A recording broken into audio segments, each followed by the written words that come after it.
Hi friends, நான் அனிதா. நான் நல்லா இருக்கேன். நீங்களும் நல்லா இருப்பீங்க நம்புறேன். இன்னைக்கு நம்ம சேனல்ல பாத்தீங்கன்னா ஹெல்த்தியான ஒரு தோசை ரெசிபியும் அதை தொட்டு சாப்பிட்றதுக்கு ஹெல்த்தியான ஒரு சட்னி ரெசிபியும் பார்க்கலாம். இந்த ரெண்டு ரெசிபியுமே டேஸ்ட் வேற லெவல்ல இருக்கும். சட்னி வந்து கதம்ப சட்னி, சவ் சேர்த்து நம்ம கதம்ப சட்னி பண்ணியிருக்கோம். ஆப்பமும் பாத்தீங்கன்னா 3 பொருளை வச்சு சூப்பரான ஒரு சாஃப்டான ராகி ஆப்பம் செஞ்சிருக்கோம். இது பாத்தீங்கன்னா அப்படியே பிரிச்சு பாத்தீங்க அப்படின்னா அவ்வளோ மல்லிப்பூ மாதிரி சாஃப்டா இருக்கும்.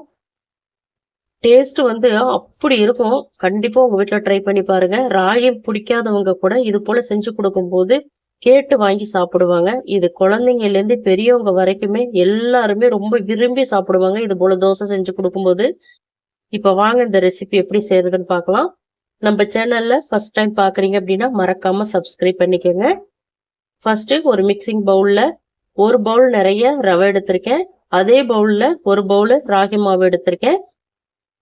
1/4 பவுல் அளவுக்கு தயிர் எடுத்திருக்கேன். தயிர் சேர்த்துட்டு அதே பவுல்ல 2 பவுல் நிறைய தண்ணி சேர்த்துக்கோங்க. கரெக்டா 2 பவுல் சேர்த்துக்கோங்க, எக்ஸ்ட்ரா ஆட் பண்ண வேண்டாம். இப்ப தண்ணி சேர்த்ததுக்கு அப்புறம் ஒரு கரண்டியோ அல்லது விஸ்கோ வச்சு நல்லா மிக்ஸ் பண்ணி விடுங்க. கட்டி இல்லாம நல்லா கலந்து விடுங்க. ரவை மாவு ரெண்டுமே கட்டி கட்டியா இருக்கும். நல்லா மிக்ஸ் பண்ணி விடுங்க. பாக்குறதுக்கு தண்ணி மாதிரி இருந்தாலும் ஊறினதுக்கு அப்புறம் கரெக்டான கன்சிஸ்டன்சிக்கு வந்துடும்.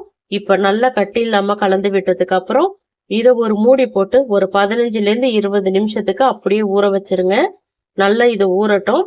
இது ஊறுறதுக்குள்ள நம்ம சட்னி ரெசிபி ரெடி பண்ணிட்டு வந்துடலாம். குறைஞ்சது ஒரு 1/4 மணி நேரமாவது ஊற வைங்க. இப்போ சட்னி செய்யறதுக்கு பேன் ஹீட் பண்ணியிருக்கேன். அதுல ஒரு 3 டேபிள் ஸ்பூன் எண்ணெய் சேர்த்துக்கோங்க. எண்ணெய் சேர்த்துட்டு உளுத்தம்பருப்பு வந்து ஒரு 2 டேபிள் ஸ்பூன் சேர்த்துக்கோங்க.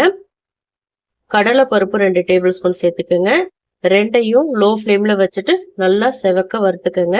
கருகிடக்கூடாது. அதனால லோ ஃப்ளேம்ல வச்சுட்டு பொன்னிறமா வறுத்துக்கோங்க. அது வறுபட்டதுக்கு அப்புறம் நல்ல ஒரு மணம் வரும். இப்ப பாருங்க, நல்லா வறுபட்டுருச்சு. நல்ல கோல்டன் கலர்ல வந்திருக்கு பாருங்க. இந்த ஸ்டேஜ்ல ஒரு 15 பூண்டு பல் சேர்த்திருக்கேன். நான் குட்டி குட்டியா இருக்கிறதுனால 15 சேர்த்திருக்கேன். பெருசா இருந்துச்சுன்னா 6 அல்லது 7 சேர்த்துக்கோங்க.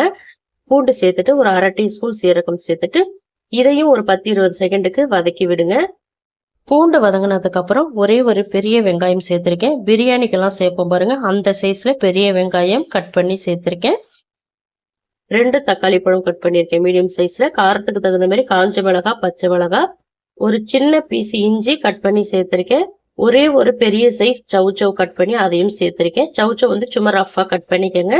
இப்போ தேவையான அளவு உப்பு, சின்ன துண்டு புளி சேர்த்துட்டு நல்லா ஹை ஃப்ளேம்ல வச்சுட்டு 1ல இருந்து 2 நிமிஷத்துக்கு நல்லா வதக்கி விடுங்க. அந்த எண்ணெயிலேயே காய், வெங்காயம், தக்காளி எல்லாமே நல்லா வதங்கட்டும். இப்போ இது எல்லாமே நல்லா வதங்கினதுக்கு அப்புறம் மூடி சேர்த்துட்டு 5ல இருந்து 7 நிமிஷத்துக்கு லோ ஃப்ளேம்ல வச்சுட்டு குக் பண்ணுங்க. கரெக்டா இருக்கும்.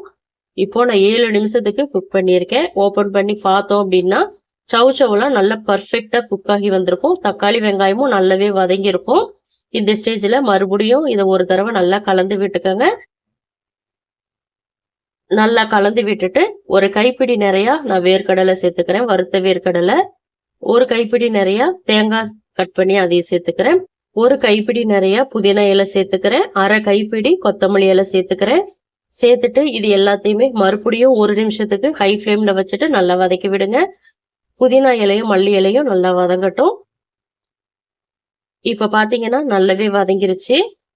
புதினாவும் மல்லி நல்லா வதங்கி வந்துருச்சு. பச்சை வாசனை எல்லாம் போயிடுச்சு. இந்த ஸ்டேஜ்ல ஸ்டவ் ஆஃப் பண்ணிட்டு இது எல்லாத்தையும் நல்லா ஆற வச்சுக்கலாம்.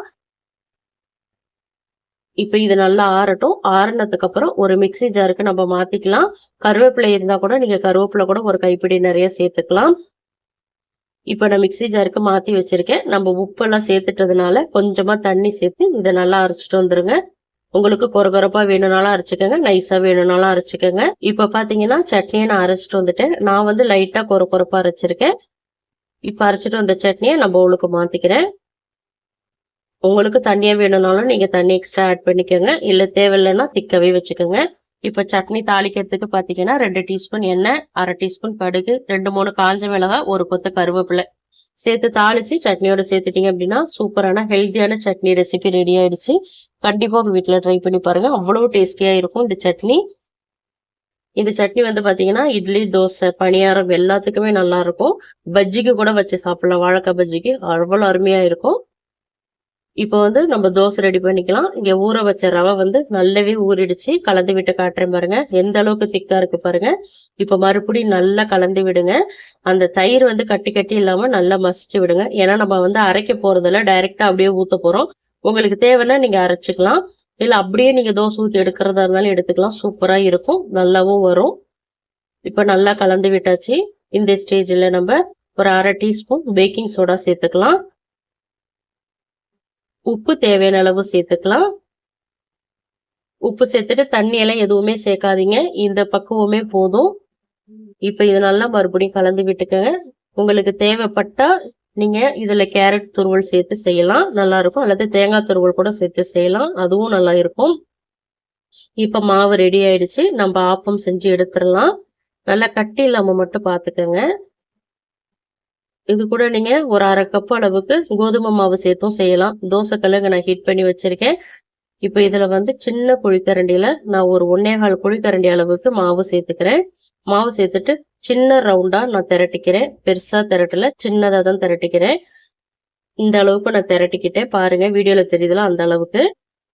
இப்ப இதுல வந்து கட் பண்ணி வச்சிருக்கிற வெங்காயத்தை சேர்த்துக்கிறேன். வெங்காயம் உங்களுக்கு எந்த அளவுக்கு பிடிக்குமோ அந்த அளவுக்கு கூடவோ குறைச்சோ சேர்த்துக்கோங்க. இப்ப வெங்காயம் சேர்த்ததுக்கு அப்புறம் பொடியா கட் பண்ணி வச்சிருக்கிற மல்லி இலை சேர்த்துக்கிறேன். இதுல நீங்க பீட்ரூட் கூட துருவி இது மேல சேர்த்துக்கலாம். இப்ப சேர்த்ததுக்கு அப்புறம் ஒரு மூடி போட்டு ஒரு 2 நிமிஷத்துக்கு லோ ஃப்ளேம்ல வச்சு குக் பண்ணுங்க. நல்லா வெந்து வந்துடட்டும். இப்ப பாத்தீங்கன்னா நல்லாவே வெந்து வந்துருச்சு நம்ம ஆப்பம். திருப்பி போட தேவையில்லை. உங்களுக்கு திருப்பி போடணும்னு நினைச்சீங்கன்னா தாராளமா நீங்க திருப்பி போட்டுக்கலாம். ஆனா இதுவே சூப்பரா பர்ஃபெக்டா வெந்து வந்திருக்கும். மேல லைட்டா எண்ணெய் சேர்த்துக்கங்க. எண்ணெய் கூட ஆப்ஷனல் தான், விருப்பமா இருந்தா சேருங்க, இல்ல எண்ணெய் இல்லாமலும் இந்த ஆப்பத்தை நீங்க ரெடி பண்ணிக்கலாம். நான் ஒரு சைடு மட்டும் தான் குக் பண்ணியிருக்கேன், அப்படியே வெளியில எடுத்துடுறேன். மூடி சேர்த்துக்கு நம்ம குக் பண்ணியிருக்கறனால வெங்காயம் வந்து ஓரளவுக்கு நல்லா குக் ஆகியிருக்கும். அதனால பச்சை வாசனை வரும்ன்ற பயம் வேண்டாம். நல்லாவே வெங்காயம்லாம் வெந்து வந்திருக்கு.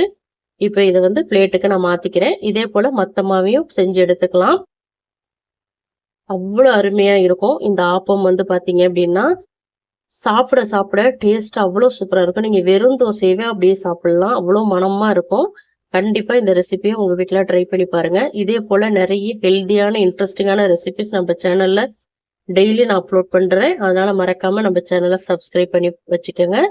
இதே போல நிறைய ரெசிபிஸ் நம்ம சேனல்ல நான் அப்லோட் பண்ணியிருக்கேன். டிஸ்கிரிப்ஷன் பாக்ஸ்ல லிங்க் தரேன், மறக்காம போய் செக் பண்ணி பாருங்க. உங்களுக்கு ரொம்பவே யூஸ்ஃபுல்லா இருக்கும்.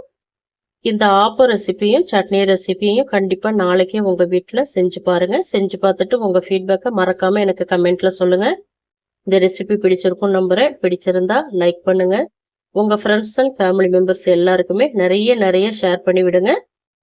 இதே போல இன்ட்ரெஸ்டிங்கான ரெசிபிஸ் தெரிஞ்சுக்க அனிதா டேஸ்டி கார்னர் தமிழ் சேனலை சப்ஸ்கிரைப் பண்ண மறக்காதீங்க.